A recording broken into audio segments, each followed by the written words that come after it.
کہ ان سب نے حضور کو دیکھا ہے. سورج بھی روز صبح نکلتا تھا تو حضور علیہ السلام کے چہرے کا درشن کرتا ہوگا نا. چاند تو نکلتا ہی اس شوق میں ہوگا کہ آپ صلی اللہ علیہ وآلہ وسلم کو دیکھے. بہاریں، خزاں، گرمی، سردی سب آتے جاتے رہے، سارے موسموں نے، چاند ستاروں نے حضور کو دیکھا کہ سورج، چاند، ستارے، موسم سب ہی ہم سے اچھے ہیں، سب نے اپنی پیاس بجھا لی، ہم ہی نہ بجھنے پائے. اور آنسوؤں سے آنکھیں بھر جائیں، یاد مدینہ جب بھی آئے، کاش ہمیں بھی چنتی قدرت، ہوتے ہم ان کے ہمسائے.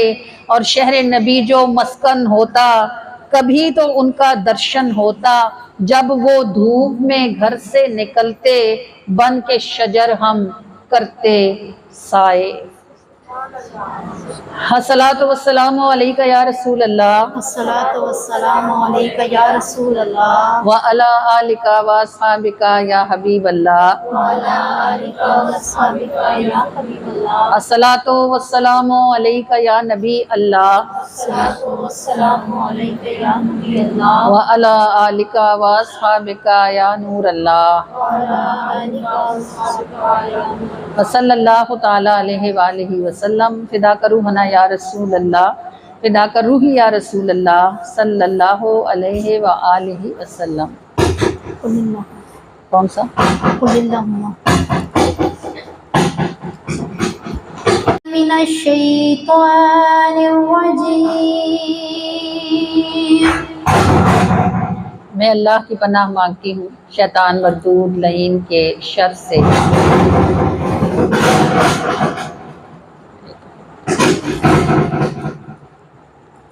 بسم اللہ الرحمن الرحیم. شروع اللہ کے نام کے ساتھ جو بڑا مہربان ہے اور نہایت رحم کرنے والا ہے. قل اللہم مالک الملک تؤتی الملک من تشاء. اے محبوب صلی اللہ علیہ وآلہ وسلم، آپ فرما دیجئے کہ مالک تو اللہ ہی ہے. مالک الملک، پوری کائنات کے سارے ملکوں کا مالک صرف اللہ ہے، اور اس کے سوا جو بادشاہ ہیں انہیں اللہ نے تھوڑی دیر کے لیے اپنا ملک عطا فرمایا ہے، اور وہ جب چاہے جس کو چاہے ملک عطا فرما دے. اور عین ممکن ہے کہ صبح جو تخت پر بیٹھا ہے وہ شام کو مجرم ہو. صبح کے تخت نشین شام کے مجرم دیکھے، ہم نے آنکھوں سے بدلتے مقدر دیکھے. اللہ پاک فرماتا ہے توتی الملک من تشاء. اسے کچھ فرق نہیں پڑتا کہ وہ کسی شان و شوکت والے کو خاک کر دے اور کسی ذرے کو اٹھا کر تاج لگا دے، کیونکہ وہ مالک ہے. وَتَنزِعُ الْمُلْكَ مِمَّن تَشَاءُ. جس کو چاہے عطا فرمائے اور جس کو چاہے معزول کر دے، جس سے چاہے اپنی نعمت واپس لے لے. اور نعمت واپس کب ہوتی ہے؟ جب بندہ ناشکرا ہوتا ہے.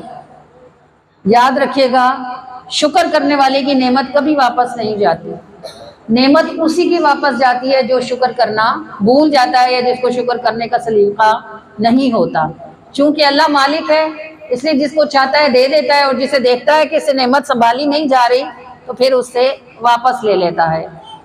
وَتُعِزُّ مَن تَشَاءُ وَتُذِلُّ مَن تَشَاءُ.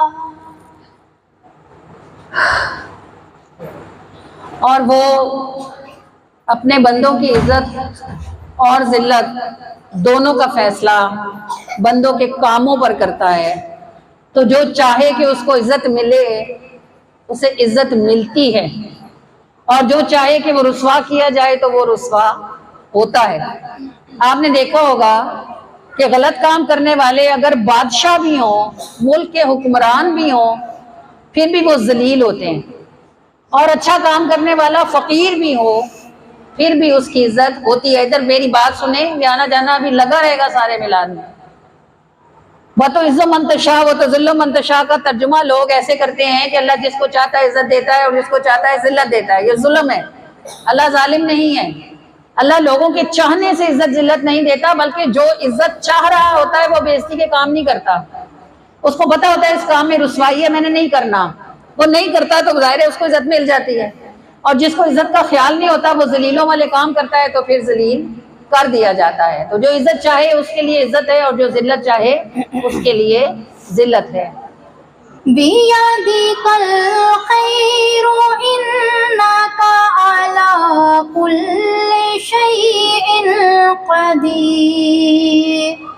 اور سب طرح کی خیر اسی کے ہاتھ میں ہے، اور یہ اس لیے ہے کہ وہ ہر شے پر خوب اچھی طرح قدرت رکھنے والا ہے. تُولِجُ اللَّيْلَ فِي النَّهَارِ وَتُولِجُ النَّهَارَ فِي اللَّيْلِ. اور وہ داخل کرتا ہے رات کے اندھیرے کو دن کی روشنی میں، اور وہ داخل کرتا ہے دن کی روشنی کو رات کے اندھیرے میں. تو جب رات آ جاتی ہے وہ روشنی کو ایسے ڈھک لیتی ہے جیسے روشنی کبھی کہیں تھی ہی نہیں. ابھی دیکھیں نا، رات ہے، سورج کہاں گیا ہوگا؟ کہیں نہیں جاتا. سورج بھی اسی آسمان پہ ہوتا ہے. لیکن اللہ کیا کرتا ہے؟ یہ اس کی قدرت ہے کہ وہ رات کے اندھیرے سے سورج کی روشنی کو ڈھک دیتا ہے. اور جب سورج نکلتا ہے تو رات کہاں جاتی ہے؟ یہ کہیں نہیں جاتی، یہ بھی اسی آسمان پہ ہوتی ہے. لیکن یہ اللہ کی قدرت ہے کہ وہ دن کی روشنی سے رات کے اندھیرے کو ڈھک لیتا ہے. وَتُخْرِجُ الْحَيَّ مِنَ الْمَيِّتِ وَتُخْرِجُ الْمَيِّتَ مِنَ الْحَيِّ. اور یہ اللہ ہے جو زندہ میں سے مردہ شے کو نکالتا ہے، اور یہ اللہ ہی ہے جو مردہ شے میں سے زندہ چیز کو نکال لیتا ہے. وَتَرْزُقُ مَن تَشَاءُ بِغَيْرِ حِسَابٍ. اور جو کوئی رزق کی قدر کرتا ہے اور رزق کی وسعت والے کام کرتا ہے تو بے شک اللہ تعالیٰ اس کے رزق میں اضافہ کر دیتا ہے. یہ وَتُعِزُّ مَن تَشَاءُ والی بات ہے. یرزق من یشاء، جو چاہتا ہے کہ اس کا رزق بڑھا دیا جائے تو اس کا رزق بڑھا دیا جاتا ہے. نبی پاک صلی اللہ علیہ وآلہ وسلم ایک مرتبہ اپنے گھر تشریف لائے تو صحن میں روٹی کا ایک چھوٹا سا ٹکڑا تھا، کہیں جو کی روٹی تھی شاید. میرے کریم نے اس ٹکڑے کو اٹھایا، جھاڑا پونچھا، اسے اٹھا کے اوپر رکھا اور فرمایا عائشہ اچھی چیز کی قدر کرو، یہ ایک بار گھر سے چلی جائے تو واپس نہیں آتی. تو وہ تو یرزق من یشاء بغیر حساب کا مطلب یہی ہے کہ جو بخیلی نہیں کرتا، اپنے رشتہ داروں پر خرچ کرتا ہے، بے شک اس کے رشتہ دار بخیل ہوں لیکن وہ اللہ کے نام پر ان کے لیے خرچ کرتا ہے، ضرورت مندوں کی مدد کرتا ہے، صدقہ خیرات کرتا رہتا ہے، پاکی کا خیال رکھتا ہے، یہ وہ بندہ ہوتا ہے یرزق من یشاء بغیر حساب، جس سے اللہ تعالیٰ بے حساب رزق عطا فرماتے ہیں. صدق اللہ العظیم. سچ فرمایا ہے اللہ نے جو بلند و بالا ہے. آپ ابھی سننے لگے ہیں انسانوں کے جنگل میں تو نے مجھے اپنایا ہے، میرا خدا ہو کر تو نے بندی مجھے بنایا ہے. یہ جب ہم سن 2012 میں انڈیا گئے تھے اجمیر شریف کے سفر پر الحمدللہ، اور ہم انڈیا سے آگرہ جا رہے تھے تو میں نے راستے میں ایک لڑکی کو دیکھا، وہ سور لے کر چرا رہی تھی، سوروں کا ریوڑ چرا رہی تھی وہ لڑکی. اور ہم نے وہاں گزرتے ہوئے ہر گھر کی چھت پہ کوئی نہ کوئی مورتی دیکھی. تو یہ چیزیں جو الحمدللہ ہم اپنے ملک میں عام نہیں دیکھتے، اور یہ سور تو بالکل نہیں دیکھتے الحمدللہ. جن چیزوں سے جو چیزیں حرام کی گئی ہیں ان چیزوں کا دیکھنا بھی دل کو کراہیت دیتا ہے. اس لمحے میں مجھے خیال آیا کہ ہم جو اپنے رب کی عبادت کرتے ہیں، الحمدللہ پاکی ناپاکی کا خیال رکھتے ہیں، الحمدللہ غسل کرتے ہیں، الحمدللہ ہمارے گھر پاک ستھرے ہوتے ہیں، الحمدللہ کہ ہم اپنے رب کو سجدہ کرتے ہیں، تو ان میں سے کوئی ایک چیز بھی ہمارے بس میں نہیں تھی۔ پاکستان اور بھارت ایک لائن سے الگ ہیں، ایک لائن ادھر پاکستان ہے، ایک لائن ادھر بھارت ہے۔ اگر ہم پاکستان میں کسی مسلمان کے گھر میں پیدا ہونے کے بجائے انڈیا میں کسی ہندو، سکھ، یہودی، عیسائی کے گھر پیدا ہوئے ہوتے تو بکری سوروں کا وہ ریوڑ ہم میں سے بھی کوئی چرا رہا ہوتا، کوئی مورتی، کوئی شکل ہمارے گھروں میں بھی رکھی ہوتی اور ہم بھی صبح اٹھ کر ان کے آگے ان کی پوجا کر رہے ہوتے۔ یہ اللہ کا فضل ہے کہ جب اس نے ہمیں پیدا کرنے کا ارادہ کیا تو اس نے ہماری بوند مسلمانوں کے وجود میں رکھی، پھر اس بوند سے جو پھٹکی بنی، جو لوتھڑا بنا، جو جسم بنا، اسے اللہ نے ایک مسلمان ماں کا خون اور جسم عطا فرمایا۔ اور الحمدللہ کہ ہم اس کے بندے نہیں بنے لیکن وہ ہمارا خدا بنا اور وہ ہمارا رب ہے ہی۔ ہم اس کا شکر کر پائیں یا نہ کر پائیں، ہم اس کی نعمتوں پر تعریف کا حق ادا کر پائیں یا نہ کر پائیں، لیکن وہ اپنی نعمتیں ہم سے واپس نہیں لیتا۔ الحمدللہ یہ مسلمان ہونے کا صدقہ ہے کہ آپ اپنے نبی کا میلاد مناتے ہیں، کیونکہ اللہ ہمارا نہ ہوتا تو ہم حضور کے نہ ہوتے۔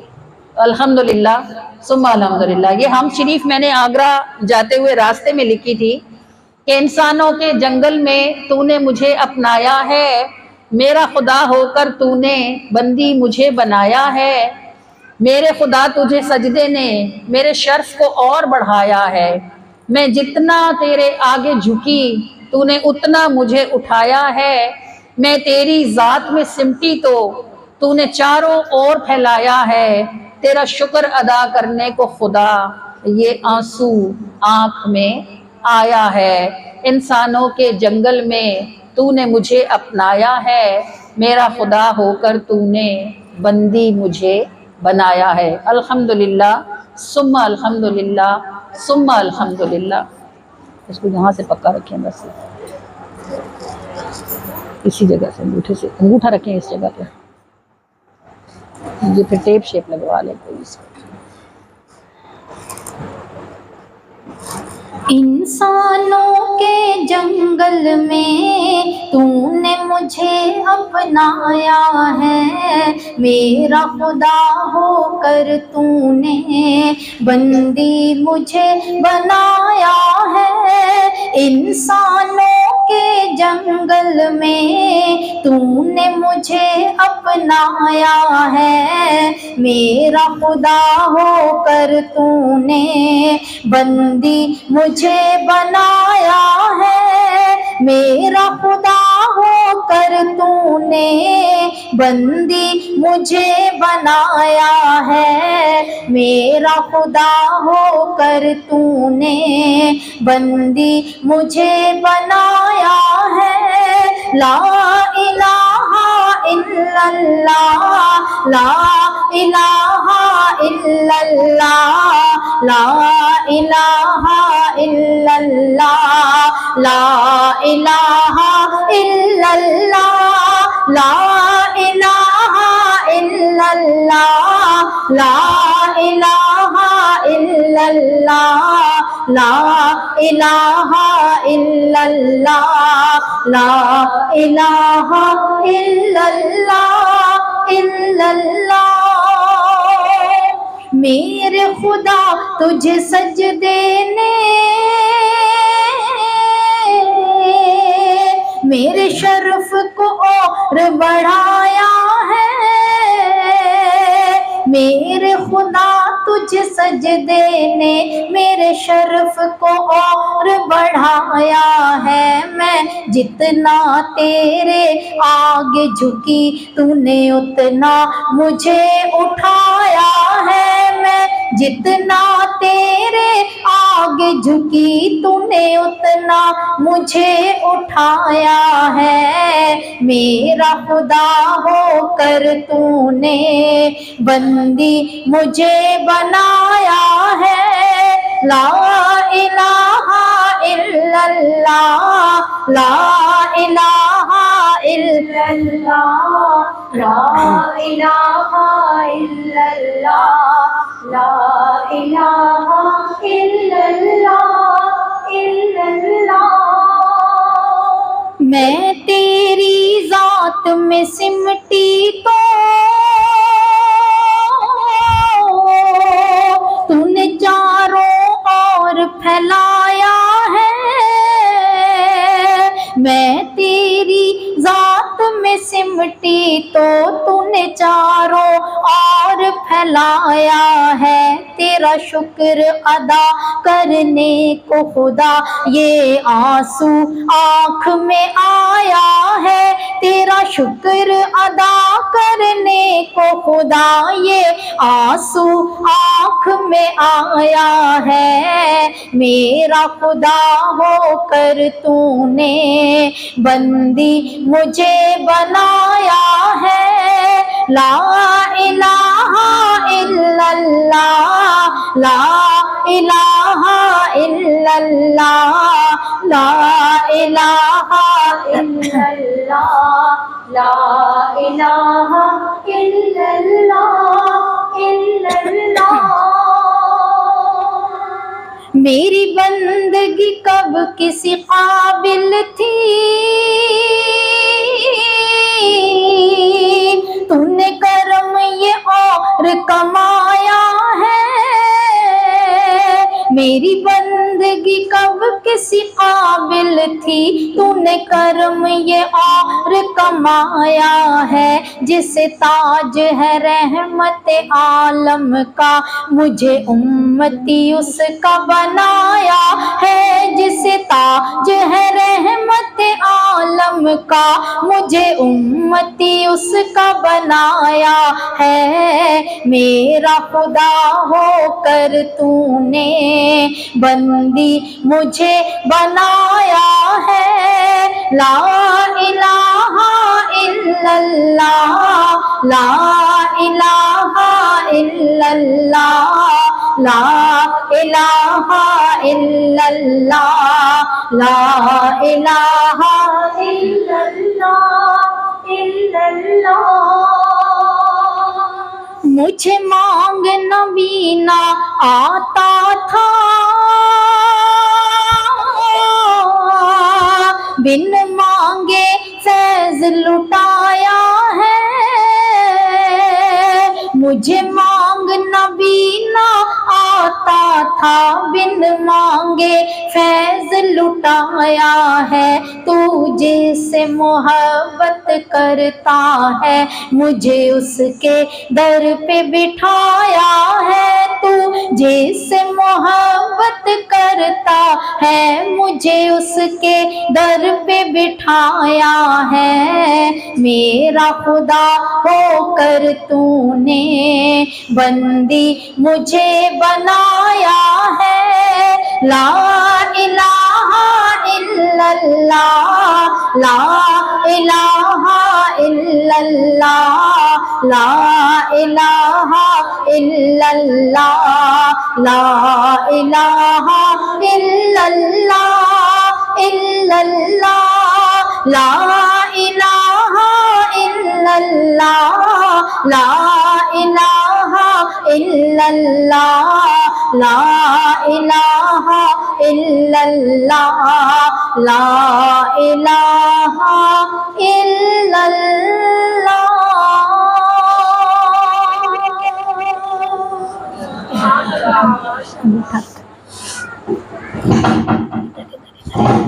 اس کو انگوٹھا رکھو، پکا دباؤ ایسے۔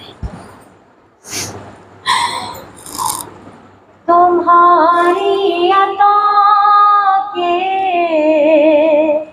جو چلتے ہیں دھارے، تو ڈوبے ہوئے بھی ہیں لگتے کنارے، تمہاری عطا کے جو چلتے ہیں دھارے،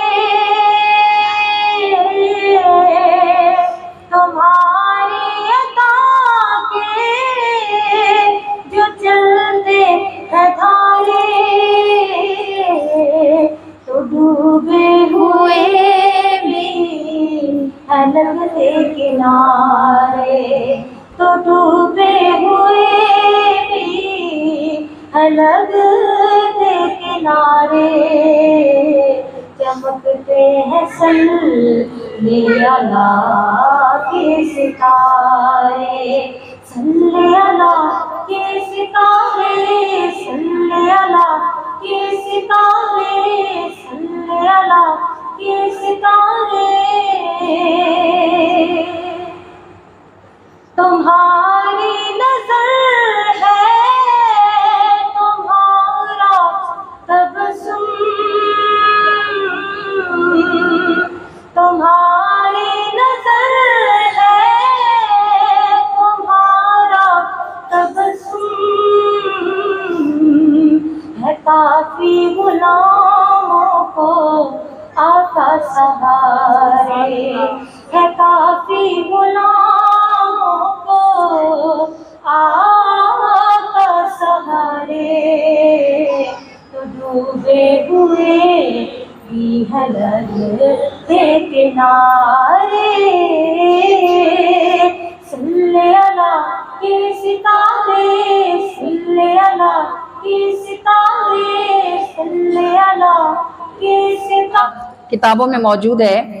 ان میں سب سے خوبصورت جو بیان ہے وہ ایک بدوی عورت کا ہے. یعنی آپ سمجھیں کہ رسول اللہ صلی اللہ علیہ وآلہ وسلم اس قدر حسین تھے کہ ایک ان پڑھ صحرائی عورت کو شاعرہ بنا دیا، اور رسول اللہ صلی اللہ علیہ وآلہ وسلم کی اس نے اتنی خوبصورت شان بیان کی کہ سننے سے تعلق رکھتی.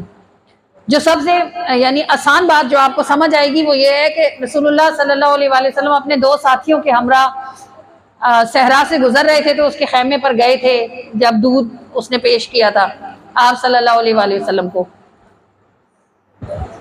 اس نے اب شام کو اس کا شوہر گھر آیا تو اس نے کہا کہ آج ہمارے گھر مبارک آئے تھے. یہ نام اس نے خود ہی رکھ لیا حضور کا. چہرہ پاک دیکھ کر اس کو اس سے بہتر کوئی تشبیہ نہیں سوجی، حالانکہ اسے نہیں پتا تھا کہ آپ کا نام محمد ہے. اس نے کہا ہمارے گھر مبارک آئے تھے. شوہر نے کہا تھے کیسے؟ اس نے کہا جیسے دو سوکھی ٹہنیوں کے درمیان ایک سبز ٹہنی. اب آپ اس کا تصور کریں یہ کتنا خوبصورت امیجنیشن ہے. یعنی سر سے پاؤں تک آپ صلی اللہ علیہ وآلہ وسلم کو اس نے کہا جیسے سبز ٹہنی ہوتی ہے. اتنے حسین و جمیل تھے وہ. اور کتابوں میں لکھا ہے کہ نبی پاک صلی اللہ علیہ وآلہ وسلم کا سر مبارک بڑا تھا لیکن اعتدال کے ساتھ، مطلب اتنا چھوٹا نہیں تھا کہ دیکھ کے تنگی کا احساس ہوتا، اور اتنا بڑا بھی نہیں تھا کہ اس کو دیکھ کر بڑے ہونے کا احساس ہوتا. مطلب کہ معتدل یعنی خوبصورت تھا. اتنا بڑا تھا کہ دیکھنے سے خوبصورت لگتا تھا. اور آپ صلی اللہ علیہ وآلہ وسلم کی جو زلفیں تھی بال مبارک وہ گہرے سیاہ. آپ نے بہت کم لوگوں کے بال گہرے سیاہ دیکھے ہوں گے. عموماً لوگوں کے بال ہلکے براؤن ہوتے ہیں یا وہ براؤنش بلیک ہوتے ہیں. بہت تھوڑے لوگ ایسے ہوتے ہیں جن کے بال بالکل کالے سیاہ ہوتے ہیں. نبی پاک صلی اللہ علیہ وآلہ وسلم کی جو زلفیں مبارک تھی نا، جن کے لچھے سے گچھے جھڑے نور کے، یا جن کے گچھے سے لچھے جھڑے نور کے، ان زلفوں کی نزہت پہ لاکھوں سلام. یہ آپ صلی اللہ علیہ وآلہ وسلم کے جو بال مبارک تھے نا، یہاں عموماً یہاں ہوتے تھے کان کی لو تک، کبھی کبھی بڑھتے تھے تو پھر گردن تک کندھوں تک آتے تھے، اور کبھی تھوڑا ایسا ہوا کہ کندھوں سے ذرا نیچے ہوتے تھے. اب آپ امیجن کریں گہرے گھنے سیاہ بال ہوں اور ان میں تھوڑے تھوڑے لچھے ہوں تو، اور چہرہ جو ہے وہ نور والا ہو، تو یہ وَالضُّحَىٰ وَاللَّيْلِ إِذَا سَجَىٰ کا کمبینیشن بنتا ہے. زلف مبارک کستوری ہے اور چہرہ مبارک کافوری. ان دو سفیدی اور سیاہی کا اکٹھا کر دیا اللہ پاک نے. پھر آپ صلی اللہ علیہ وآلہ وسلم کی جو بھویں مبارک ہے اس کے لیے آتا ہے کہ وہ کماندار تھی. کماندار کا مطلب نہ تو بالکل سیدھی تھی اور نہ ہی بدنما اور بھدی تھی، بلکہ وہ ذرا سی گلائی کے ساتھ آنکھ کے اوپر ایسی تھی جیسے کمان ہوتی ہے. اور یہ بھی لکھا ہے کہ آپ کی بھویں یہاں سے جڑی ہوئی نہیں تھی، کیونکہ یہ جڑا ہوا ہونا بھی خوبصورتی کو متاثر کرتا ہے. یہاں درمیان میں ایک رگ تھی جس کو امام احمد رضا خان فرماتے ہیں رگ ہاشمیت پہ لاکھوں سلام. جب غصہ آتا تھا نبی پاک کو تو وہ عام لوگوں کی طرح اظہار نہیں، غصہ یعنی بولتے نہیں تھے، ڈانٹتے نہیں تھے، خفگی کا اظہار نہیں کرتے تھے. تو صحابہ کو کیسے پتہ چلتا تھا کہ حضور کو یہ بات بری لگی ہے کہ آپ کی یہ والی جو رگ تھی نا یہاں، یہ کھڑی ہو جاتی تھی، موٹی ہو جاتی تھی، نظر آنے لگتی تھی. تو صحابہ کو سمجھ آتی تھی کہ اب نبی پاک کو یہ بات اچھی نہیں لگ رہی. تو آپ صلی اللہ علیہ وآلہ وسلم کی جو بھویں تھیں وہ کمان کی طرح مڑی ہوئی تھی اور درمیان میں بال نہیں تھے. اور جو آنکھ تھی، 7 لفظ آتے ہیں آنکھ کی تعریف میں. آپ دنیا میں کسی کی آنکھ کی تعریف کرو تو آپ کس چیز کی تعریف کرتے ہو؟ لمبی تھی، آنکھ موٹی تھی، آنکھ نیلی تھی، بس. رسول اللہ کی آنکھ توازن میں موٹی تھی، یعنی اتنی موٹی نہیں تھی کہ بری لگتی، توازن خوبصورتی کے ساتھ موٹی تھی. پھر آپ صلی اللہ علیہ وآلہ وسلم کی آنکھ موٹائی کے ساتھ لمبی تھی. پھر آپ صلی اللہ علیہ وآلہ وسلم کی آنکھ قدرتی ایسی تھی جیسے سرما لگا ہوا ہو، اکحل سرما لگی ہوئی آنکھ تھی. پھر آپ صلی اللہ علیہ وآلہ وسلم کی پلکیں مبارک، یہ جیسے لوگ آج کل مصنوعی لگاتے ہیں نا، ایسی گھنی اور لمبی پلکیں حضور کی اللہ کی طرف سے قدرتی تھی. پھر نبی پاک صلی اللہ علیہ وآلہ وسلم کے یہ جو اندر ڈیلوں میں سفیدی ہوتی ہے نا، یہ بالکل چمکیلی سفیدی تھی، نیلاہٹ مائل، یعنی جیسے کپڑے کو نیل دے لیتے ہیں نا تو وہ نیٹ ہو جاتا ہے، ایسی خوبصورت سفید چمکدار سفیدی تھی. اور جو ڈیلے مبارک تھے وہ انتہائی سیاہ تھے. اب سوچیں پھر اس آنکھ کی خوبصورتی کا عالم کیا ہوگا. لمبی گھنی پلکیں، لمبی موٹی آنکھ جو انتہائی سفید اور انتہائی سیاہ، اور یہ وہ آنکھیں جس طرف اٹھ گئی جب میں دم آ گیا، اس نگاہ عنایت پہ لاکھوں سلام. پھر نبی پاک صلی اللہ علیہ وآلہ وسلم کے جو یہ گال مبارک تھے، نہ تو یہ چپٹے تھے اور نہ ہی یہ پچکے ہوئے تھے اور نہ ہی اتنے ابھرے ہوئے کہ بدنما لگتے، بلکہ یہ تناسب کے ساتھ خوبصورت تھے. اتنے خوبصورت تھے کہ جب نبی پاک مسکراتے تھے تو یہاں سے یہاں تک ایک روشنی کی چمک پڑتی تھی آپ کے گال مبارک کے اوپر. اور آپ صلی اللہ علیہ وآلہ وسلم کی جو ناک مبارک تھی، جس کو ہمارے امام فرماتے ہیں اونچی بینی کی رفت پہ لاکھوں سلام. یہ جو ناک تھی نا، یہ یہاں سے اس جگہ سے تھوڑی سی ابھری ہوئی تھی، اور کچھ کتابوں میں لکھا ہے کہ ابھری ہوئی نہیں تھی بلکہ اس پر ایک نور چمکتا رہتا تھا، تو ایسا لگتا تھا جیسے ابھری ہوئی ہے. پھر آپ صلی اللہ علیہ وآلہ وسلم کے ہونٹ مبارک کہ آپ ہمیشہ متبسم ہی رہتے تھے. نہ تو آپ کے ہونٹ بہت موٹے تھے کہ بدنما محسوس ہوتے، نہ ہی منہ مبارک اتنا تنگ تھا کہ اس کو دیکھنے سے تنگی کا احساس ہوتا. پھر وہی بات کہ توازن اور اعتدال کے ساتھ ہونٹ مبارک اور چہرہ دندان مبارک جو تھے موتیوں کی لڑیاں تھے. ابھی آپ دیکھتے ہیں نا جیسے ٹوتھ پیسٹ کے اشتہار میں وہ کوئی لڑکی ٹوتھ پیسٹ کر کے مسکراتی ہے تو اس کے دانتوں میں سے چمک نکلتی ہے. انہوں نے تو جھوٹ بنایا ہوتا ہے نا، لیکن ہمارے کریم آقا صلی اللہ علیہ وآلہ وسلم کے دانتوں کے بیچ میں یہاں خلا تھا اور دانت مبارک موتیوں کی طرح سفید تھے، بلکہ کچھ کتابوں میں لکھا ہے جیسے اولا ہوتا ہے، اولا، ایسے دانت تھے نبی پاک صلی اللہ علیہ وآلہ وسلم کے. اور جب آپ مسکراتے تھے تو واقعتاً آپ کے دانتوں میں سے نور نکلتا ہوا محسوس ہوتے تھے. آنکھیں دیکھتی تھی کہ دانت مبارک کے درمیان میں سے نور نکل رہا ہے. داڑھی مبارک جو تھی گھنی تھی، سیاہ تھی، اور وفات کے وقت تک کل ملا کر آپ کی داڑھی اور سر کے ٹوٹل 20 بال تھے جو سفید تھے، کل ملا کر بس اتنے بال سفید تھے نبی پاک صلی اللہ علیہ وآلہ وسلم کے. اور چہرہ مبارک نہ تو گول تھا نہ لمبا تھا، درمیان میں. اب آپ اس چہرے کا تصور کریں جس کا سر معتدل ہو، پیشانی چمکدار ہو، بھویں کمان ہو، آنکھیں موٹی بھی ہوں، لمبی بھی ہوں، گھنی پلکوں والی ہوں، ناک جو ہے اس پر نور چمکتا ہو، گال پہ نور چمکتا ہو، ہونٹ مسکراتے رہتے ہوں اور داڑھی مبارک انتہائی خوبصورت ہو، تو اس چہرے کو بندہ کینوس پہ نہیں بنا سکتا، کیونکہ جب کوئی بنانے والا بناتا ہے تو وہ انسان ہی ہوتا ہے اور اس سے کوئی نہ کوئی کمی خامی رہتی ہے.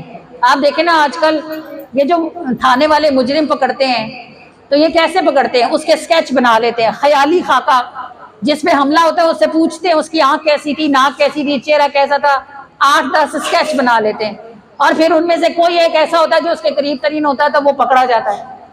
1500 سال گزر گیا، کسی کینوس والے، کسی سکیچ والے کی ہاتھ وہاں تک نہیں پہنچے جہاں تک مصطفیٰ کا جمال ہے، یعنی انہیں کوئی کاغذ پہ منتقل نہیں کر سکتا۔ اب دیکھیں میں نے آپ کو اتنی ڈیٹیل بتائی، اتنی ڈیٹیل سن کے اگر کوئی بیٹھا بنانے والا ہو تو وہ بنا لے، لیکن جیسے قرآن کی آیت کوئی بندہ نہیں بنا سکتا، اسی طرح رسول اللہ کا چہرہ بنانا بھی کسی کے بس کی بات نہیں ہے۔ ہاں جس پہ وہ کرم فرما جائے اور اسے یہ خوبصورت جلوہ دے جائیں، تو خدا کی قسم اگر ایک بار کوئی وہ چہرہ دیکھ لینا، 40 سال بعد بھی اگر وہ آنکھیں بند کرے گا تو وہ چہرہ اپنی مسکراہٹ کے ساتھ اس کی آنکھوں کے پردے پر موجود ہوگا۔ تو یہ آپ صلی اللہ علیہ وآلہ وسلم کی شان میں بہت خوبصورت سی نعت ہے کہ کیا ایک تبسم چہرے کو اتنا بھی حسین کر سکتا ہے کہ دل کو دھڑکنا بھولا ہو اور آنکھ جھپکنا بھول جائے۔ آپ کو اگر اللہ نصیب کرے، آمین بولا کریں ایسی باتوں پر، اللہ کرے آپ کو حضور کا دیدار نصیب ہو، اور جب آپ دیکھیں چہرہ مصطفیٰ تو آپ کیا کریں گی؟ نہ تو آپ کی آنکھ جھپکے گی، نہ آپ کا سانس آئے گا، آپ کو یقین ہی نہیں آئے گا کہ آپ کی آنکھ کیا دیکھ رہی ہے۔ جب لوگ خانہ کعبہ پہلی بار دیکھتے ہیں ان کا یہ حال ہوتا ہے، نہ پاؤں اٹھتے ہیں، نہ زبان ہلتی ہے، نہ بات سنائی دیتی ہے، بس آنسو ہوتے ہیں، ٹپ ٹپ ٹپ آنسو گر رہے ہوتے ہیں۔ اگر خانہ کعبہ دیکھ کے یہ حال ہوتا ہے تو پھر خانہ کعبہ والے محبوب کو دیکھ کر کیا حال ہوتا ہوگا۔ خانہ کعبہ کو خانہ کعبہ قبلہ بھی تو حضور نے ہی بنایا، انہی کی خواہش پر اللہ نے اس کو قبلہ بنایا۔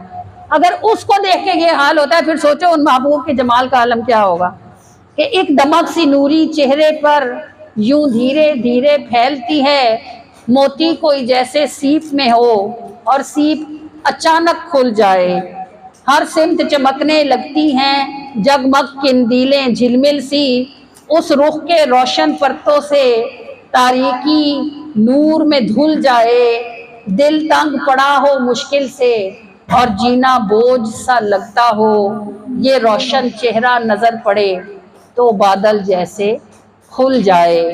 دل تنگ پڑا ہو مشکل سے اور جینا بوجھ سا لگتا ہو، یہ روشن چہرہ نظر پڑے تو بادل جیسے کھل جائے۔ کیا ایک تبسم، لوگوں سے کہا کہ چلو آؤ تم بتاؤ کس کس نے کیا کھایا، تو لوگوں نے تو مرغ مسلم اور کیا کچھ کھایا ہوا تھا، وہ رونے لگے۔ انہوں نے کہا حضور آپ تو ولی ہیں، جلتے توے پہ کھڑے ہو گئے، تو ہم تو نہیں کھڑے ہو سکتے۔ حضرت داؤد طائی علیہ الرحمہ نے کہا اگر آج تم دنیا میں جلتے توے پر کھڑے ہو کر ایک ٹائم کے کھانے کا حساب نہیں دے سکتے، کل قیامت میں جب یہ زمین تانبے کی ہوگی اور سورج سوا نیزے کا ہوگا تو تم ساری زندگی کی نعمتوں کا حساب کس طرح دو گے؟ چاہیے کہ اپنے اعمال کو درست رکھو تاکہ جلدی نجات پاؤ۔ یہ حضرت داؤد طائی علیہ الرحمہ اور امام جعفر صادق ایک دن کہیں اکٹھے بیٹھے تھے۔ امام جعفر صادق علیہ الرحمہ نے ان سے کہا کہ آپ میرے لیے دعا کریں، تو وہ رو پڑے۔ انہوں نے کہا حضور آپ آل رسول ہیں، آپ میرے لیے دعا کریں یا میں آپ کے لیے دعا کروں؟ تو امام صاحب نے فرمایا یہی دعا کرنے کو کہہ رہا ہوں کہ دعا کریں کہ میری زندگی ایسی گزرے اور موت ایسی ہو کہ مجھے کل اپنے نانا جان کے سامنے شرمندہ نہ ہونا پڑے، وہ کہیں کہ ہمارا خون تھا اور دنیا میں کیا کر کے آیا ہے۔ امام جعفر صادق علیہ الرحمہ جب حج کے لیے گئے نا تو آپ واپسی میں کوفہ میں ٹھہر گئے، اور آپ نے وہاں داؤد طائی علیہ الرحمہ سے کہا میں ایک بات کہتا ہوں، تم اس پر گواہی دینا، اس کی تصدیق کرنا۔ ابھی بات دھیان سے سن لے، نئی باتیں آپ کو سمجھ آئے گی تو آپ کو کام آئے گی زندگی میں کہیں۔ تو امام جعفر صادق نے کہا، امام جو داؤد طائی علیہ الرحمہ تھے انہوں نے کہا آپ ارشاد فرمائیں۔ انہوں نے فرمایا کہ میں آپ کو یہ بتاتا ہوں کہ جو شخص خانہ کعبہ کا دیدار کر لے اور حرم مکہ سے ہو آئے، اس کے 80 سال کے گناہ معاف ہو جاتے ہیں۔ تو آپ میری اس بات پر تصدیق کریں۔ حضرت داؤد طائی علیہ الرحمہ نے کہا حضور آپ نے آدھی بات کی ہے، بات پوری کریں تو میں آپ کی تصدیق کروں۔ تو امام جعفر صادق علیہ الرحمہ نے کہا کہ پوری بات کیا ہے؟ انہوں نے کہا کہ جو کعبہ دیکھ کر آئے اس کے 80 سال کے گناہ معاف ہوتے ہیں، جو کعبہ دیکھ کر آئے اللہ اسے جہنم میں نہیں ڈالے گا، اس کے گناہ معاف ہو جائیں۔ بندے کی زندگی کتنی ہوتی ہے؟ 100 سال 80 سال اتنی ہوتی ہے نا۔ انہوں نے کہا آپ فرماتے ہیں کہ جو کعبہ دیکھ آئے وہ جہنم میں نہیں ڈالے گا، اور میں آپ سے یہ کہتا ہوں کہ جو مدینہ دیکھ آئے اللہ اس کو جنت سے باہر نہیں رکھے گا۔ تو امام صاحب نے فرمایا اپنی بات کی دلیل دو۔